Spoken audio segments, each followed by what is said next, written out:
Ukraine की जंग में ढेर हो चुके रूस के टैंकों की गिनती 1000 के करीब पहुंच चुकी है। एक ही दिन में यूक्रेन ने रूस के 31 टैंकों को ढेर करने का दावा किया है। हैरानी की बात यह है कि रूस के कई टैंकों के पुर्जे तो हमले के बाद उड़ते हुए इमारतों की छतों तक पहुंच गए, जिनकी तस्वीरें कई जगहों से सामने आ चुकी है। एक घर की 5वीं मंजिल से टैंक के पुर्जे बरामद हुए तो किसी इमारत की दूसरी मंजिल से इसी तरह के पुर्जे मिले। जो पुर्जा इतनी ऊंचाई तक उड़ता हुआ गया वो टैंक का टरट है, जो टैंक के ऊपर लगा होता है। किसी भी टैंक में इस टरट के रास्ते ही सैनिक टैंक के अंदर जाते हैं और फिर इसी टरट के जरिए दुश्मन पर गोले बरसाए जाते हैं। लेकिन रूस के टैंकों का ये टरट इस बार उसके टैंकों की सबसे कमजोर कड़ी साबित हो रहा है, जो रूस का ही नहीं बल्कि हथियारों में दिलचस्पी रखने वाले सभी लोगों का ध्यान खींच रहा है।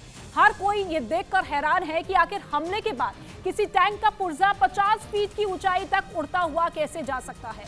उससे भी बड़ी हैरानी यह है कि हर धमाके में टैंक का केवल टरट ही क्यों उड़ता हुआ दिखता है।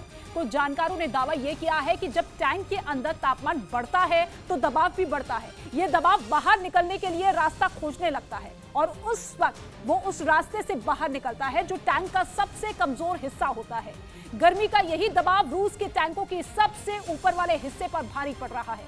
माना यह जा रहा है कि ऐसे हादसे बेहद खतरनाक होते हैं जिनमें टैंक के अंदर बैठे सैनिकों के लिए खुद को बचाना लगभग नामुमकिन होता है।